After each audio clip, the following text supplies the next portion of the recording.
On November 18, 2025, a 16-year-old class 10 student from a prominent Delhi school decides to take a devastating step. Shaurya Patil of St. Columba's decided to end his life by jumping from a metro station platform. From here, his body was carried to the nearest hospital where he was declared dead. In his backpack, police find a handwritten note, and in that note, four teachers are mentioned by name. These are the teachers who were harassing this student for over a year. This note was Shaurya's last testament. In his note, Shaurya talks about his last wish, which was to punish these perpetrators. In this note, Shaurya apologizes to his family for failing them, as he wishes and hopes that nobody ever goes through what he went through. Shaurya's death wasn't a sudden, isolated incident. It was the tragic culmination of nearly a year of alleged mental harassment, humiliation, and public shaming by certain teachers.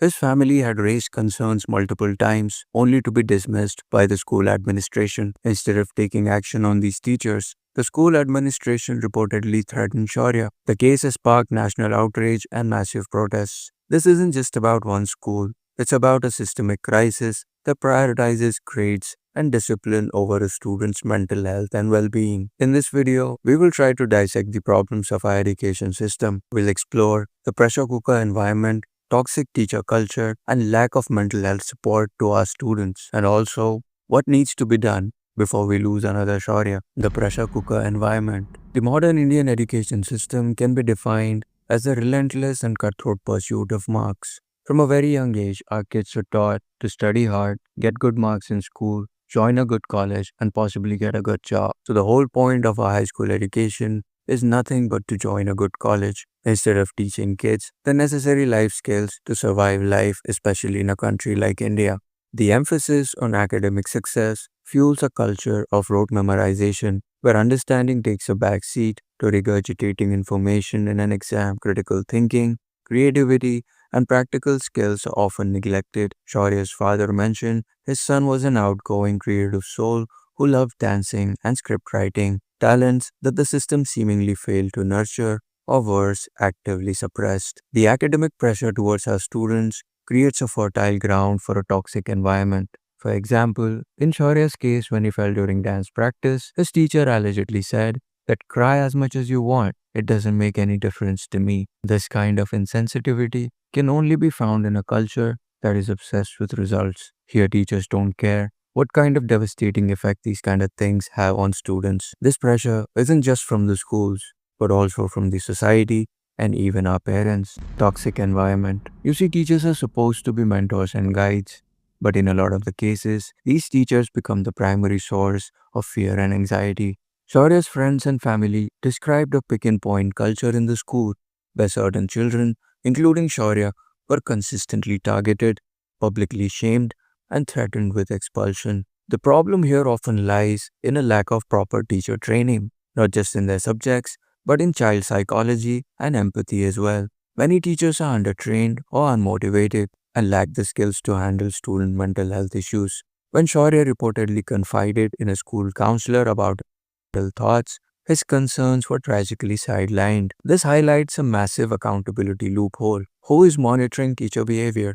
The family avoided escalating the issue formally because they feared the school would penalize Shaurya and affect his board exams. This fear, which is widespread among Indian parents, gives institutions unchecked power. The four teachers involved were only suspended after intense public pressure and police involvement long after the tragedy had occurred.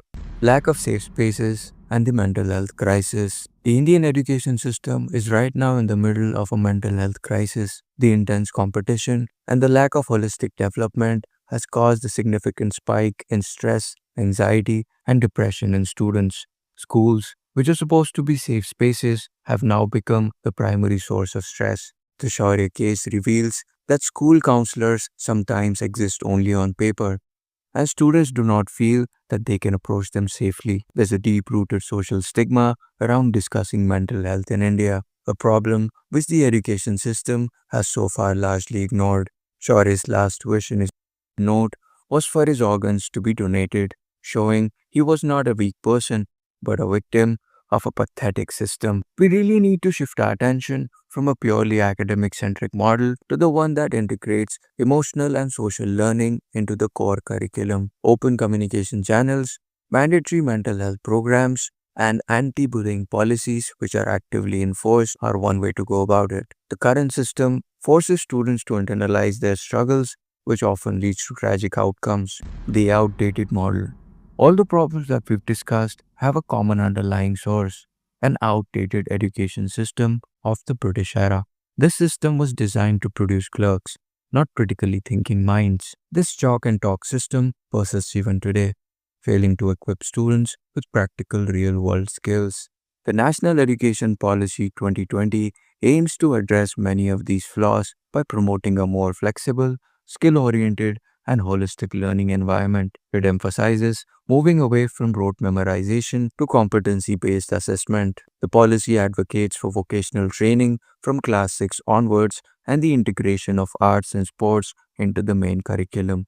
However, the implementation of NEP 2020 faces significant hurdles, including insufficient funding, a lack of teacher training, and poor infrastructure, especially in rural areas. The real challenge here lies in translating policies into real change in every classroom across the country. The Shaurya Patil case is a grim reminder that these reforms are not just academic goals but matters of life and death. The way forward. Shaurya Patil's final note was a plea for action. It was also a wake up call for all of us school administrators, teachers, parents, students, and even policymakers. We cannot allow our schools and colleges to become factories of anxiety and depression. Real change requires a multi pronged approach. The first important step is prioritizing mental health. Every school needs a robust, non judgmental counseling system where students feel safe to report issues without fear of reprisal. The next thing to look out for is teacher accountability and training.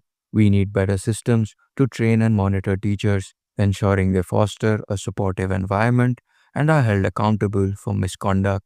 We also need a balanced curriculum. We must move beyond the obsession with marks and embrace a holistic education that values creativity, emotional intelligence, and practical skills as much as academic knowledge. And last but not the least, parental involvement is absolutely necessary. Parents need to be more involved with their kids, and at home, they need to create an environment that listens to their child's fears without judgment. It is our collective responsibility to ensure that the next generation of students are educated in an environment that is not only academically challenging but also kind, supportive, and safe. The time for change is now.